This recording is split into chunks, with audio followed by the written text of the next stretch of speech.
Hey there, Bob the Vaping Computer Guy. I just wanted to do a quick vlog. All my vlogs are quick because I don't have a lot to say. So, just figured to go over a few of them. We did I did my 500 subscriber video. Announced the winner last week, Friday I think it was. And that went out, so I just want to thank everyone again. Subscriber count keeps going up, and I think that's great. It's great for me, it's great for you, because it gives me more chance to give things away, and I like doing that. If anybody uses the EZdripper, I did a review on that a while ago. It's in my car, but this is the EZdripper. If you drip, this mounts in your car in a suction cup and allows you to pump in there. I find I don't even use it in the car. I really don't drip in the car, even though I got this. But it's great for dripping anytime because it's so nice and easy. This is not a dripper, but to put it in here and just put it in, get a pump in there or two, instead of having to take out a dripper and actually drip. So it's a great thing. What I wanted to mention was they are now selling these bottles by themselves. You can actually get one for $8 or two for $14, and they're really great. It's great to put juice in here and drip with this. It's much easier to carry this around and just press twice on dripper. So I think it's great that they're doing that. Now that you can buy that without buying the whole mount, and I will be putting that link below. What else? Did a review, I don't have it in front of me, or do I? Yeah, let's pop this back on. Did a review for this. This is the Horizon Tech Arctic Turbo tank. And I was surprised at a bunch of negative comments on it because I didn't give it a bad review. But a lot of people were saying it looks just too complex, too many parts. I did have cracked glass at the end, which I tacked on to the end of the video that I found the glass was cracked. And since I put the new one on, I haven't had any problems, and I didn't drop it or anything, but the glass just cracked on its own somehow. I think that set it over the top for a lot of people that they thought maybe there's something not right with it. But I just wanted to say, a lot of people are saying, oh, it looks terrible, you know, I wouldn't buy that. I've been happy with it, so I was just surprised by the feedback on there. Let's see what I got this set for here. This is at 50 watts. Would help if I had this on. There we go.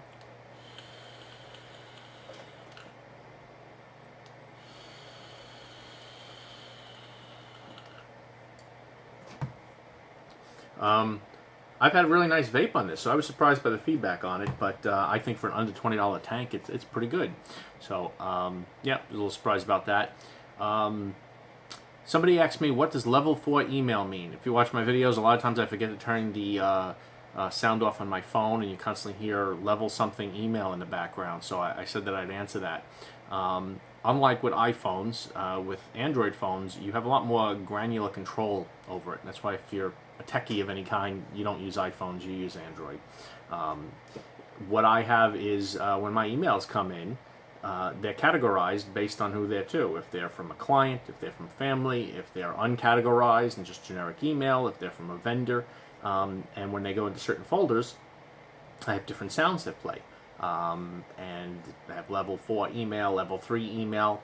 I don't have it in front of me, so I'll add the sound effects in here. Level 5 message. So when you hear that in the background, you know that that's just my emails coming in, being categorized, so that when my phone is on my belt or sitting on a desk, I can tell what it's from. If I hear a certain level, I know, okay, that's important, I got to get to that. If I hear level 4, which is just a generic email that's not categorized, I know I don't have to get to it right away.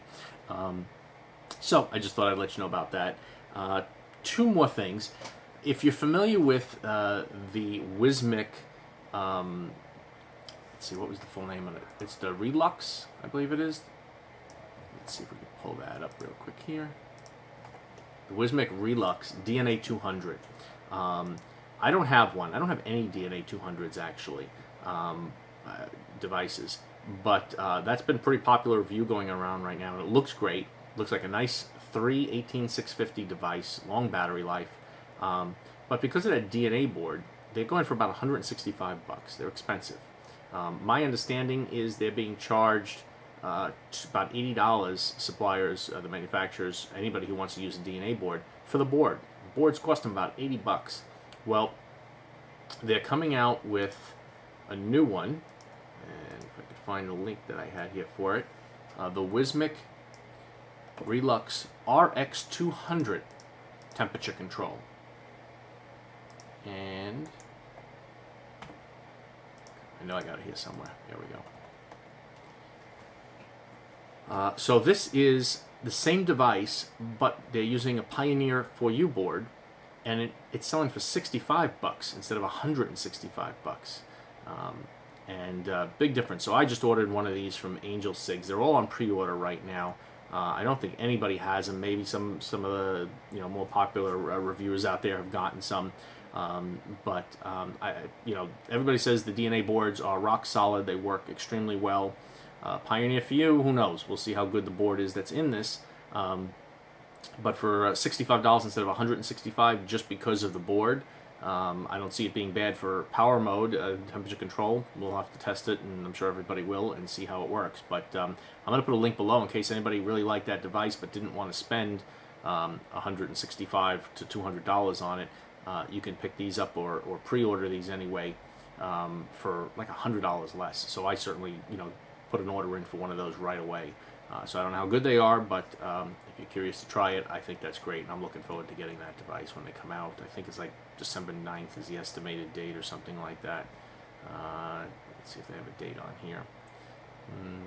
No, not saying. All right, but that's what I think I saw in most places. Last thing is, I don't do much advocacy stuff. I pay attention to it. I belong to CASA, and I certainly have contacted my local assemblymen and senators and stuff like that. I've done it both with handwritten mails and emails. No, I have never called, though. I should. We all should. But there is a new one out that I just got from CASA, and I thought I should mention it today. The deadline for this one is tomorrow. I only got it yesterday. And this is currently Monday. What is today? Monday the 23rd, and tomorrow the 24th is the deadline for this. So what this is saying, it's basically the FDA is taking comments on this proposal. What they wrote, the FDA is requesting comments on a proposed rule about clarification when products made or derived from tobacco are regulated as drugs, devices, or combination of products, amendments to regulations regarding intended use. Now it says products made or derived from tobacco, but apparently this does affect vaping devices. This rule, which we're referring to as intended use regulation, has the potential to force e-cigarette manufacturers and retailers to lie or disguise the truth about the products they sell.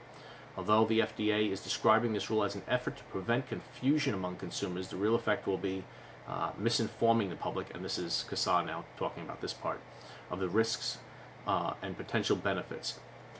My understanding of what this would do is, let's see if I can get more information here, is this would prevent them from writing on the package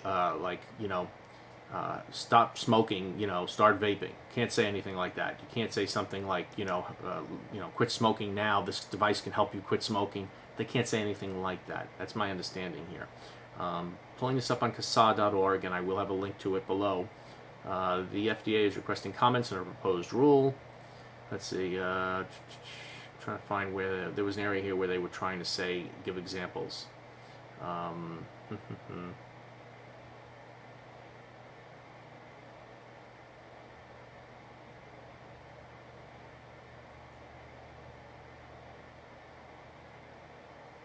So it's saying, by way of background, FDA considers nicotine-containing products to either be pharmaceuticals, regulated as drug, device, or combination products, or tobacco products. Pharmaceuticals are subject to a lengthy and expensive approval process. Any e-cigarette products treated as pharmaceuticals would be immediately removed from the market and as unapproved drugs. So if this thing goes through, I don't know if that's an absolute fact, that's the way it would be, but they're saying obviously if you categorize it as a drug, it's like a pharmaceutical company making some kind of pills and just putting it on the shelf in CVS. You can't do that. So they're saying these things would have to be removed and then go through a lengthy process to be approved before they could be sold, which is absurd, of course. It is imperative that e-cigarettes are to be marketed as tobacco product manufacturers, and then their claims, it prevents them from being honest and helpful and putting claims on there. They can't say a lot of things to consumers on there. Basically, it would be controlled the same way drugs are controlled about what's on there. They couldn't put anything saying, how, use this device to stop smoking, or alternative to cigarettes. They couldn't say something like that. Satisfying smoke alternative is an example they give. Provides all the pleasure of smoking. Those kind of things they can't say. It greatly limits things. And maybe there should be some limits on that. You don't want false claims. But to classify vaping devices as pharmaceuticals, it's food-grade products, as we all know. Vegetable glycerin and propylene glycol are food-grade products. The flavoring is food-grade flavoring that you buy when you want to make frosting on cupcakes or candy. And then the optional nicotine.